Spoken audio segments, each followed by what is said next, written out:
Assalamualaikum warahmatullahi wabarakatuh. Sebelumnya perkenalkan, nama saya Galuh Intan Utami, NIM 191020107. Saya akan membahas tentang donor ASI dalam perspektif integrasi sains dan agama.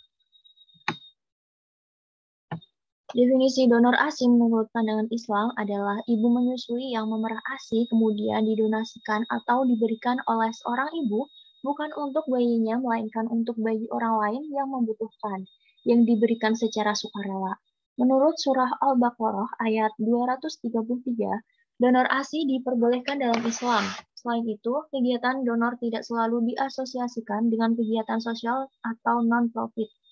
Jadi, ibu pendonor ASI dapat menerima upah atas jasa pemberian ASI asalkan pembayarannya dengan yang patut. Donor ASI menurut sains adalah keadaan di mana ibu bayi tidak bisa menyusui atau memberikan ASI pada si bayi dan beberapa faktor lainnya seperti faktor fisiologis dan fisik.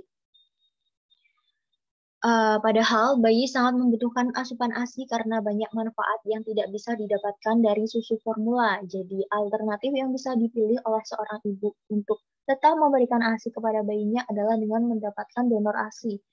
Selain itu, adanya bank ASI juga bisa dimanfaatkan untuk mencarikan donor ASI untuk si bayi. Hukum donor ASI menurut Islam, dalam perspektif Islam, mendonorkan ASI memang diperbolehkan, namun ada hal yang dapat menimbulkan aroda atau hubungan saudara sepersusuan menjadi mahram dan tidak boleh dinikahi. Adapun pengelompokan orang yang diharamkan untuk dinikahi karena sepersusuan yaitu perempuan yang menyusui dan ibunya, anak perempuan dari perempuan yang menyusui, saudara perempuan dari perempuan yang menyusui, anak perempuan dari anak perempuan dari perempuan yang menyusui, ibu dari suami dari perempuan yang menyusui, saudara perempuan dari suami dari perempuan yang menyusui, anak perempuan dari anak laki-laki dari perempuan yang menyusui, anak perempuan dari suami dari wanita yang menyusui, serta istri lain dari suami dari wanita yang menyusui. Dituturkan pula banyak pendapat yang telah dilontarkan mengenai mahram ini. Lalu manfaat donor ASI pada beberapa keadaan di mana ibu tidak bisa menyusui bayinya, donor ASI merupakan alternatif untuk mendukung pemberian ASI sebagai makanan terbaik bagi bayi.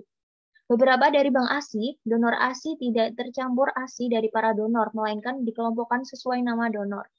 Banyak ibu yang merasakan dimudahkan dengan adanya donor ASI ini. Umumnya ibu-ibu ingin anaknya mendapatkan ASI tapi tidak sempat memerah payudaranya sendiri, sehingga lebih memilih memberikan ASI dari donor.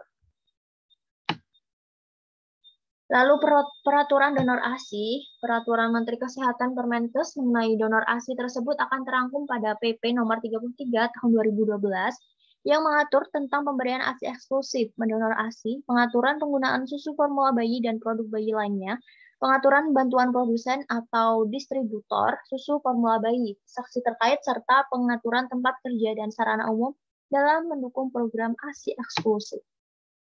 Peraturan Pemerintah PP nomor 32 tahun 2012 tentang pemberian ASI eksklusif sebenarnya telah meletakkan persyaratan khusus untuk para pendonor dan penerima ASI, yaitu 1. Donor ASI dilakukan sesuai permintaan ibu kandung atau keluarga bayi yang bersangkutan. 2. Identitas agama dan alamat pendonor ASI diketahui jelas oleh ibu kandung dan keluarga bayi penerima ASI. 3. Mendapat persetujuan pendonor ASI setelah mengetahui identitas bayi yang diberi ASI. 4. Pendonor ASI dalam kondisi kesehatan baik dan tidak mempunyai indikasi medis. Lalu yang terakhir, tidak diperjualbelikan, pelanggaran terhadap ketentuan ini akan dikenakan sanksi. Dan kesimpulan, donor ASI adalah ASI didonasikan oleh seorang ibu untuk banyaknya, bukan untuk banyaknya mereka, untuk bayi orang lain yang diberikan secara sukarela.